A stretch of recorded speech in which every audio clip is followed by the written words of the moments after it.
নমস্কার বন্ধুরা, সকলে কেমন আছো? আশা রাখি অনেক অনেক ভালো আছো।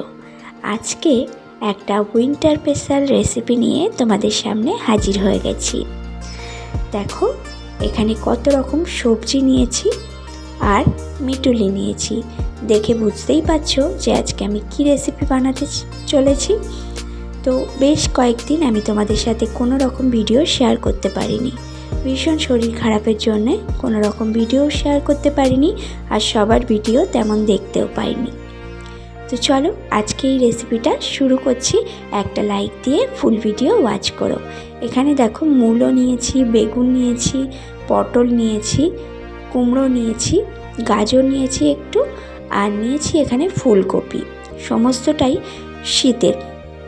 আলু নিয়েছি, আর এখানে নিয়েছি পুঁই শাকের দানা মানে মিটুলি, আর এখানে নিয়েছি ছোট ছোট কাচকি মাছ।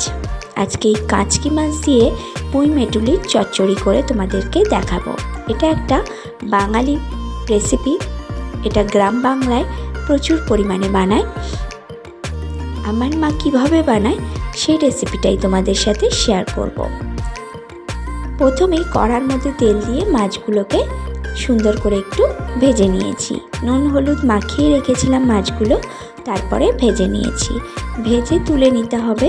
এবার কড়ার মধ্যে একটু সর্ষের তেল, সাদা তেল দিতে হবে, সর্ষের তেল না, সাদা তেল। এবার কড়ার মধ্যে একটু লবণ, একটু হলুদ দিয়ে আমি দেখো ফুলকপি বেগুনটাকে একটু লালচে রং ধরিয়ে ভেজে নেব। ফুলকপি আর বেগুনটাকে আগে একটু ভেজে নিতে হবে। দেখো, এরকমভাবে ফুলকপি আর বেগুনটাকে ভেজে নিয়ে তুলে নিতে হবে। আজকের রেসিপি তোমাদের কেমন লাগলো অবশ্যই কিন্তু কমেন্টে এসে জানাতে ভুলো না। অনেকেই এই রেসিপি বানিয়ে থাকো, কিন্তু সবার রেসিপি কিন্তু সমান হয় না। এক একজনের রেসিপি এক এক রকম, আর আমার মা কীভাবে বানায় সেটাই তোমাদের সাথে কিন্তু শেয়ার করছি। কড়ার মধ্যে আবারও সাদা তেল দিয়ে তাতে 5 ফোড়ন দিয়েছি। দিয়ে দেখো, এখানে পটল, কুমড়ো, মূলো, গাজর যে সবজিগুলো ছিল সেই সমস্ত সবজিগুলো আবারও দিয়ে আমি ভেজে নিচ্ছি। এটা অনেক দিনের রেসিপি বানানো ছিল, তোমাদের সাথে শেয়ার করা হয়নি, তাই আজকে শেয়ার করলাম। দেখো, একটু সবজিগুলোকে ভেজে নিয়ে একটা ছোট ছোট করে কেটে নেওয়া পেঁয়াজকে আমি ওপর দিয়ে আবারও একটু ভেজে নিচ্ছি। খানিকক্ষণ ভেজে নেওয়ার পরে ছোট ছোট করে আলুটা যে কেটে রেখেছিলাম সেই আলুটাও এখানে দিয়ে দিলাম। দিয়ে আলুটাকেও খুব ভালোভাবে লালচে রং ধরিয়ে ভেজে নিতে হবে। কিছুদিন আগে মা এসেছিল, তো মা এই রেসিপিটা বলে বলে দিচ্ছিল আর আমি বানাচ্ছিলাম, তাই বললাম যে মায়ের রেসিপি আমি তোমাদের সাথে শেয়ার করছি। তো দেখো, আলু, কুমড়ো সমস্ত সবজিগুলো যখন ভাজা হয়ে যাবে তখন আমি এর মধ্যে দিয়ে দিলাম পুঁই মেটুলি মানে পুঁই শাকের দানা। দিয়ে আবার একটু নেড়েচেড়ে ভেজে নিয়ে এর মধ্যে দিয়ে দিলাম যে পরিমাণ লবণটা লাগবে সেই পরিমাণ লবণটা এখানে দিয়ে দিলাম। লবণটা দিয়েও খুব ভালো করে ভেজে নিয়ে ঢাকা দিয়ে দিতে হবে। তো দেখো, ঢাকাটা খুললাম। এখানে কিন্তু সমস্ত সবজিগুলো অল্প একটু নরম হয়ে গেছে, আর পুঁই মেটুলিটাও দেখো কালারটা কিন্তু চেঞ্জ হয়ে গেছে, মানে সমস্ত সবজি খুব ভালোভাবে কিন্তু ভাজা হয়ে গেছে।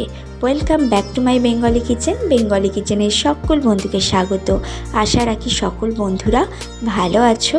তোমাদের আশীর্বাদ আর ভালোবাসায় আমি অনেক ভালো আছি।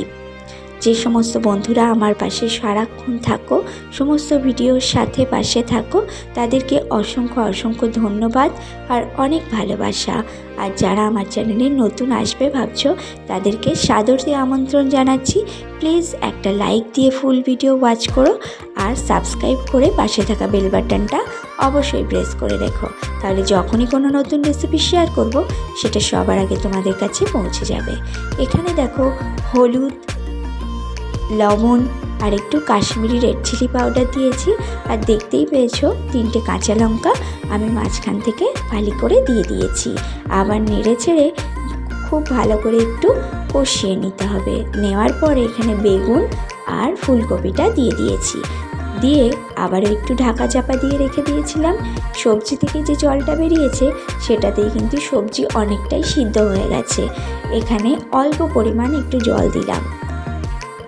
অল্প পরিমাণ জল দিয়ে এর মধ্যে যে কাঁচকি মাছগুলো ছিল সেই কাঁচকি মাছগুলো কিন্তু একদম লাস্টে দিতে হবে, কারণ এই কাঁচকি মাছ খুব নরম মাছ, বেশিক্ষণ থাকলে কিন্তু খাওয়ার পাতে একে আর খুঁজেই পাওয়া যাবে না। তাই জন্যে আমি লাস্টেই কাঁচকি মাছগুলোকে অ্যাড করলাম। করে দেখো খুন্তির সাহায্যে আমি মিশিয়ে দিচ্ছি। মিশিয়ে দিলেই কিন্তু রেসিপি আমার কমপ্লিট হয়ে যাবে। ওপর থেকে আমি দেখো কয়েক দানা চিনি ছড়িয়ে দিয়েছি। অবশ্যই কিন্তু পুঁই শাকের এই চচ্চড়িতে একটু দিতেই হবে চিনি। তাহলে আজকের রেসিপি কেমন লাগলো অবশ্যই জানাতে ভুলো না। গরম গরম ভাত আর এরকম যদি পুঁই মেটুলি চচ্চড়ি থাকে তাহলে এক থালা ভাত নিমেষেই উধাও হয়ে যাবে, অন্য কিছু লাগবে না। তো চলো দেখা হবে নেক্সট ভিডিওতে। আজকের রেসিপি তোমাদের কেমন লাগলো অবশ্যই কমেন্টে জানিও। সমস্ত বন্ধুদের অনেক ধন্যবাদ।